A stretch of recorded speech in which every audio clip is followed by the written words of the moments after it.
Hello students, हम कर रहे हैं मैनेजमेंट अकाउंटिंग। मैनेजमेंट अकाउंटिंग के अंदर अभी हमारा चैप्टर चल रहा है रेशियो एनालिसिस। रेशियो एनालिसिस के अंदर भी हमारा अभी टॉपिक कौन सा चल रहा है? प्रॉफिटेबिलिटी एनालिसिस, कि जो प्रॉफिट है उसकी एनालिसिस कैसे करते हैं। और उसको हमने 3 पार्ट के अंदर डिवाइड किया था, जिसके अंदर एक हम प्रॉफिट या रेशियो का एनालिसिस करते हैं, जिसमें जो प्रोडक्शन एंड सेल्स मैनेजर होते हैं उनकी एफिशिएंसी को चेक किया जाता है। उसके अंदर ये सारे रेशियोज हमने कर लिए। फिर जो ऑपरेटिंग मैनेजर होता है उसकी एफिशिएंसी को देखने के लिए हम ऑपरेटिंग रेशियोज वगैरह चेक करते हैं, ये भी हमने समझ लिया। आज हम प्रॉफिटेबिलिटी एनालिसिस का थर्ड एंड लास्ट पॉइंट कर रहे हैं, जिसमें ओवरऑल जो मैनेजमेंट की एफिशिएंसी है उसको चेक किया जाता है। इनमें फर्क है, बिल्कुल डिफरेंस है। क्या है? इन दोनों को जब हम करते हैं, प्रोडक्शन एंड सेल्स मैनेजमेंट या ऑपरेटिंग मैनेजमेंट की एफिशिएंसी चेक करने के लिए ये हम जो रेशियो निकालते हैं, इसमें हमारा मेन सेंटर पॉइंट रहता है सेल्स, यानी कि ये सारे रेशियोज सेल्स के ऊपर कैलकुलेट किए जाते हैं। लेकिन जब हम overall efficiency of management check करते हैं तो वहां पर ये रेशियो निकालते टाइम हमारा जो मेन सेंटर पॉइंट होता है वो सेल्स नहीं होता है, यहां पर होता है इन्वेस्टमेंट। जो कंपनी में फंड लगाया है, जो कंपनी में पैसा लगाया गया है, उसके ऊपर इसको चेक किया जाता है। ठीक है, तो आइए हम इसको और डिटेल के अंदर समझते हैं। लेकिन अगर आप चाहते हैं कि हमें बिना रटे अच्छे से सारे रेशियो समझ में भी आ जाए और उनके फॉर्मूलाज भी हमें याद हो जाए, अगर आप ऐसी सोच रखते हैं, रट्टा मारने की सोच नहीं रखते हैं, तो इन रेशियोज पे जाने से पहले आपको मोस्ट इंपॉर्टेंट चीज जो हर कॉमर्स के स्टूडेंट को आनी चाहिए वो पता होनी चाहिए, वो होता है आपकी बैलेंस शीट। यस, अब यहां पर मैं आपको परफेक्ट एकदम बैलेंस शीट नहीं बनवाऊंगा, मैं यहां पर आपको सिंपल बनवाऊंगा, क्योंकि परफेक्ट बैलेंस शीट मैं आपको बनवा चुका हूं। कहां पर बनवा चुका हूं? इससे पहले जो हमने चैप्टर किया था एनालिसिस ऑफ फाइनेंशियल स्टेटमेंट, यहां पर मैं आपको शॉर्ट में बताने वाला हूं। तो देखिए, जो बैलेंस शीट होती है वो कुछ इस तरीके की होती है। उसमें आपको पता है एक साइड जो यहां पर होती है, यहां ऊपर हम लिख देते हैं बैलेंस शीट। कंपनी की बैलेंस शीट का फॉर्मेट है कंपनीज एक्ट 2013 के शेड्यूल नंबर 3 के अंदर दे रखा है ये, और इसके अंदर यहाँ पर पर्टिकुलर रुपीज वगैरह होते हैं। लेकिन मेन जो हेड होता है वो होता है फर्स्ट, और उसको बोला जाता है इक्विटी एंड लायबिलिटी। ठीक है, इक्विटी एंड लायबिलिटीज। और एक नीचे होता है यहां पर, और उसको क्या बोला जाता है? एसेट्स। ठीक है, उसको बोला जाता है एसेट्स।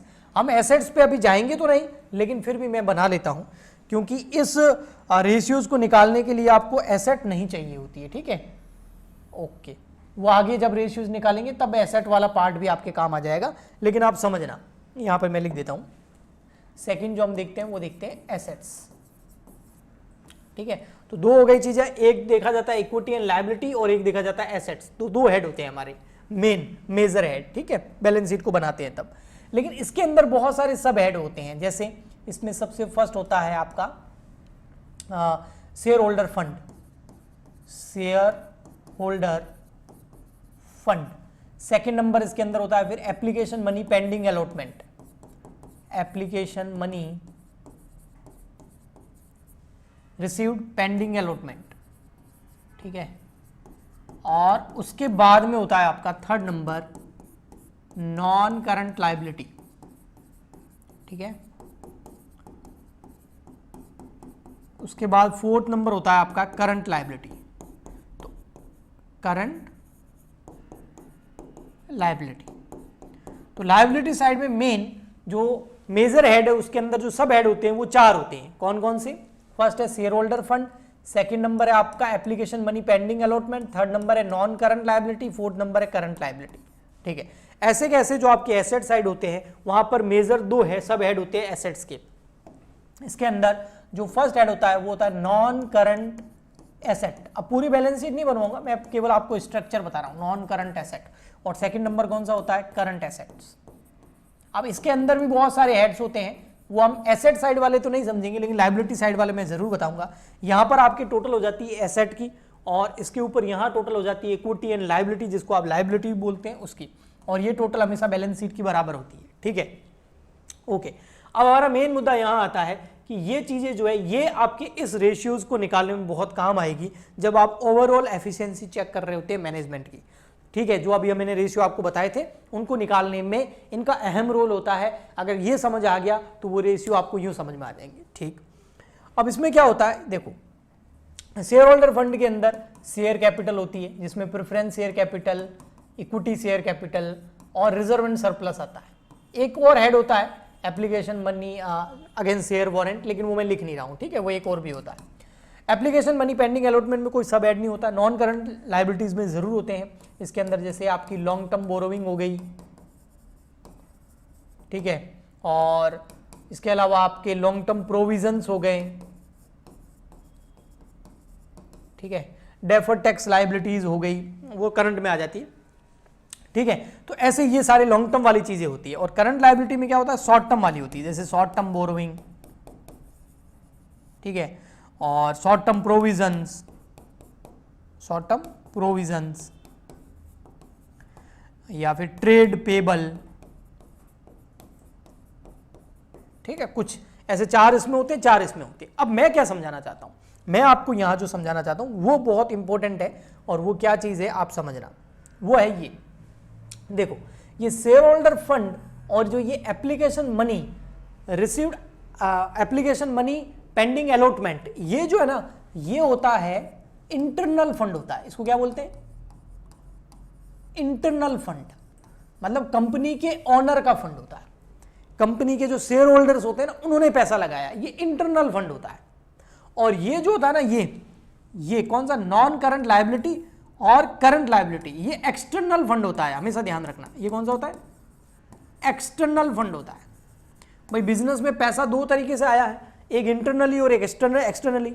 फॉर एग्जांपल के लिए आपके घर पे भी पैसा 2 तरीके का होगा, एक आपका खुद का, वो हो गया ये वाला इंटरनल फंड, एक आप बैंक से लोन लिया, किसी दोस्त से लोन लिया, किसी से उधार लिया पैसा, वो हो गया एक्सटर्नल।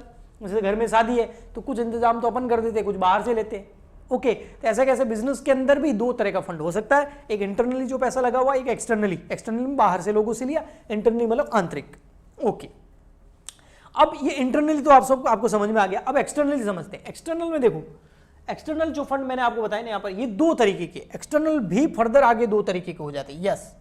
अब इसको समझना कैसे 2 तरीके के। एक्सटर्नल में एक आता है नॉन करंट लायबिलिटी और एक आता है करंट लायबिलिटी।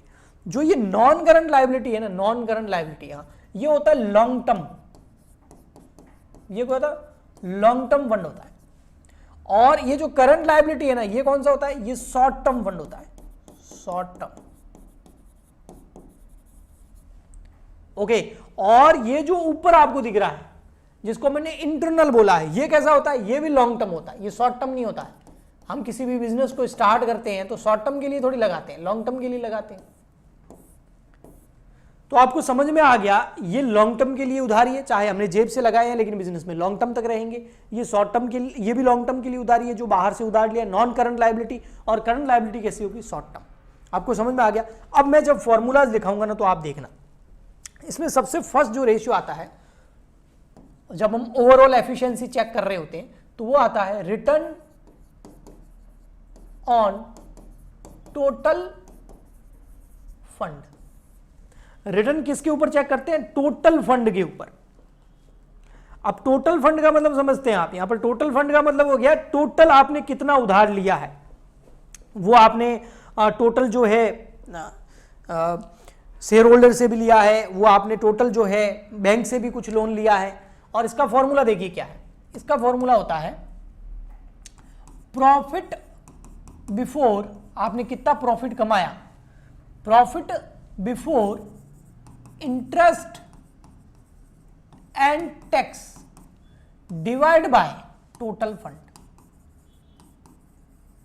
या टोटल डेप्ट भी बोल सकते हैं आप इसको, है ना, टोटल फंड या टोटल डेप्ट, ओके। लेकिन टोटल फंड बोला क्योंकि शेयर होल्डर को भी, शेयर होल्डर का फंड जो है उसको भी ये शामिल करेगा, इसलिए इसने बोला इसको टोटल फंड। अब यहां पर हम सबसे पहले देखते हैं profit before interest and tax, ये क्या मामला है, फिर हम टोटल फंड के ऊपर भी आ जाएंगे, ठीक है। तो profit before interest and tax, यानी कि एक ऐसा प्रॉफिट जिसमें इंटरेस्ट और टैक्स अभी तक लेस नहीं हुआ है, वो प्रॉफिट लेना है। फॉर एग्जाम्पल के लिए इसको मैं आपको और अच्छे से समझा देता हूं। देखो, कई बार क्या होता है, हमको दे रखा होता है profit after interest and tax, मान लेते 1 लाख रुपए दे दिया आपको, profit after interest and tax. लेकिन हमको क्या चाहिए, profit before interest and tax. After मतलब इसमें से इंटरेस्ट और टैक्स लेस हुआ है, हमको लेस नहीं, हमको इससे पहले का। लेस नहीं हुआ होना चाहिए। अब लेस कर दिया, अब क्या करें, वापस ऐड कर दो। तो हम इस केस में क्या करेंगे, ऐड कर देंगे इंटरेस्ट। मान लेते हैं 10,000 का इंटरेस्ट है, तो 10,000 का इंटरेस्ट ऐड किया, हो गया 1,10,000। फिर हम इसके अंदर ऐड कर देंगे टैक्स। टैक्स मतलब इनकम टैक्स है यहां से, ठीक है। मान लेते हैं 40,000 इनकम टैक्स था फॉर एग्जांपल के लिए, तो आपका ये हो गया 1,50,000। ये 1,50,000 क्या आया, profit before interest and tax. इसको शॉर्ट में EBIT बोलते हैं, earning before interest and tax. ये फर्स्ट वाले लेक्चर में मैंने सिखाया था, जब EPS कैलकुलेट करना बताया था ना, तब EBIT बताया था, वही है ये। ओके, तो EBIT अगर दे रखा है तो ठीक है। अगर आपको EBIT यानी profit before interest and tax ना दे करके उसकी जगह profit after interest and tax दे रखा है, तो इंटरेस्ट और टैक्स जोड़ दीजिए आप। ओके, वो आ गया। अब यहां आता है total fund, profit interest and tax, ये तो आपने देख लिया। टोटल फंड, टोटल फंड का मतलब मैंने आपको बता ही दिया। टोटल फंड में क्या क्या आ जाएगा, टोटल फंड आप क्या आ जाएगा, सबसे पहले शेयर होल्डर फंड। अब शेयर होल्डर फंड में क्या क्या आता है वो मैंने बैलेंस शीट में बताया आपको। शेयर होल्डर फंड प्लस आपका आ जाएगा non current liability plus current liability, ये सारे जोड़ दीजिए, आपका टोटल फंड आ जाएगा। यानी ये देखो, ये रहा, ये रही बैलेंस शीट। क्या क्या है, आपने शेयर होल्डर फंड भी ले लिया, इसमें ये एप्लीकेशन मनी और share holder fund, share capital, reserve, surplus सब आ गया।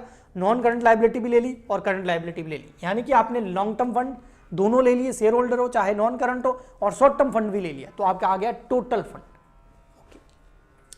नेक्स्ट रेशियो जो हम चेक करते हैं, तो उसमें देखिए हमारा क्या है, नेक्स्ट रेशियो को देखना। नेक्स्ट रेशियो में हम चेक करते हैं रिटर्न ऑन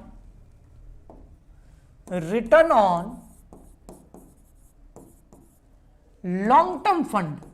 अब देखो आप, return on long term fund, अब इसका क्या फॉर्मूला होगा, वही प्रॉफिट के ऊपर ही देखना है। तो प्रॉफिट बिफोर, तभी तो एफिशिएंसी पता चलेगी कि इतना इन्वेस्टमेंट किया, उस पर इतना प्रॉफिट कमाया, कितने परसेंट कमाया। Profit before interest and tax divide by क्या कर देंगे, लॉन्ग टर्म फंड। अब यहां पर लॉन्ग टर्म फंड का मतलब क्या हो गया, लॉन्ग टर्म फंड, यहां पर लॉन्ग टर्म फंड का मतलब है शेयर होल्डर फंड कैसा होता है, जिसमें शेयर कैपिटल और रिजर्व एंड सरप्लस आते हैं, लॉन्ग टर्म होता है, तो share holder fund. Plus non current liability कैसी होती है, लॉन्ग टर्म होती है, तो non current liability. Current liability लेंगे, नहीं लेंगे, क्यों नहीं, CL मतलब करंट लायबिलिटी, क्यों नहीं लेंगे, क्योंकि वो लॉन्ग टर्म नहीं होती, शॉर्ट टर्म होती है, और हमको क्या चाहिए, लॉन्ग टर्म फंड चाहिए। अभी मैं बैलेंस शीट में दिखा चुका हूं, ये देखो करंट लायबिलिटी कौन सी होती है, शॉर्ट टर्म होती है, तो वो नहीं लेनी। ओके जी, नेक्स्ट इसमें जो फॉर्मूला हमारा है वो देखना क्या है, थर्ड नंबर है हमारा return on share holder fund.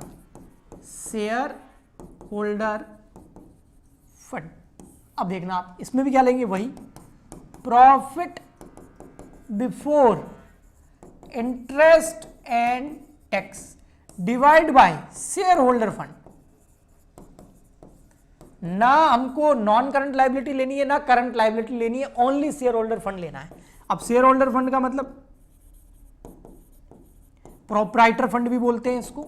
Share holder fund का मतलब हो गया आपकी equity capital, equity share capital, अगर आपकी कोई प्रेफरेंस शेयर कैपिटल है, यानी कि शेयर कैपिटल ले लेनी है, प्लस आ गया आपका रिजर्व एंड सरप्लस, और अगर एप्लीकेशन मनी, पेंडिंग अलॉटमेंट वगैरह है तो, यानी कि शेयर होल्डर फंड में क्या क्या आता है, ये देखो, ये आता है शेयर होल्डर फंड में, share capital, reserve and surplus, और एक चीज और आती है शेयर इशू अगेंस्ट वारंट, अगर वो हो तो ये तीन चीजें लेनी है, ये आपका शेयर होल्डर फंड आ गया। तो केवल शेयर होल्डर फंड, इसमें ना ये आएगा पेंडिंग अलॉटमेंट वाला, ना नॉन करंट लायबिलिटी, ना करंट लायबिलिटी। इजी लग रहा है ना, इसलिए मैंने बोला पहले बैलेंस शीट आनी चाहिए, तभी वो इजी लगेगा। फोर्थ नंबर आता है हमारा यहां पर return on equity share holder fund. Equity share holder, इस बार भी शेयर होल्डर लेना है फंड, लेकिन देखो formula, profit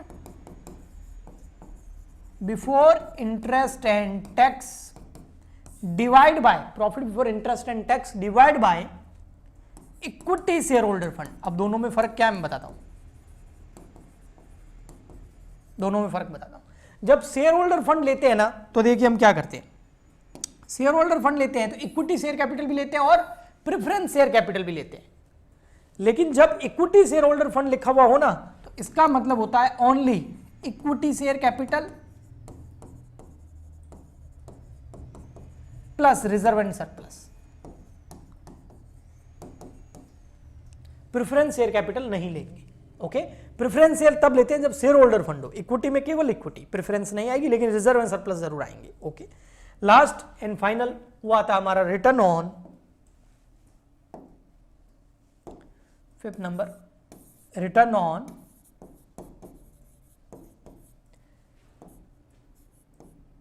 equity share capital.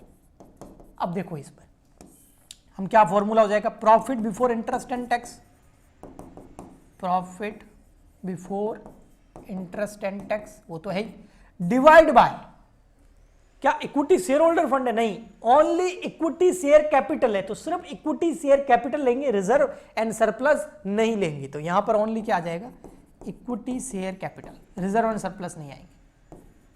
और अगर प्रेफरेंस शेयर कैपिटल के ऊपर बोले तो return on preference share capital, तो सिर्फ profit before interest and tax divide by preference share capital. Okay, I hope आपको ये फॉर्मूले सब अच्छे से समझ में आ गए होंगे। अगर आपको स्क्रीनशॉट लेना है तो मैं बता देता हूं, ले लीजिए फटाफट से। यहां पर मैं ओपन कर देता हूं आपके लिए। देखो सबसे पहले ये ले लीजिए, हो गया, फिर नेक्स्ट ले लीजिए ये वाला, दो फॉर्मूले। ओके, और लास्ट ले लीजिए आप ये वाला। ठीक, इसके अलावा अगर आपको स्क्रीनशॉट लेना है बैलेंस शीट का तो आप यहां से ले सकते हैं। ये देखिए, मेन आपको स्क्रीनशॉट इधर का ही लेना है। ओके, फिर चाहे तो आप एसेट साइड में कुछ लिखा तो नहीं है, लेकिन इधर का भी ले सकते हैं। ओके, सो हम मिलते हैं नेक्स्ट लेक्चर में और इस चैप्टर को आगे करेंगे। अगर अच्छा लग रहा है तो प्लीज आप सपोर्ट कीजिए, लाइक शेयर एंड सब्सक्राइब कीजिए, ज़्यादा से ज़्यादा शेयर कीजिए, ताकि बहुत सारे स्टूडेंट्स जो सेल्फ स्टडी कर रहे हैं उनको हेल्प मिल सके। तो आज के लिए इतना ही, मिलते हैं नेक्स्ट लेक्चर में, तब तक के लिए गुड बाय, थैंक यू।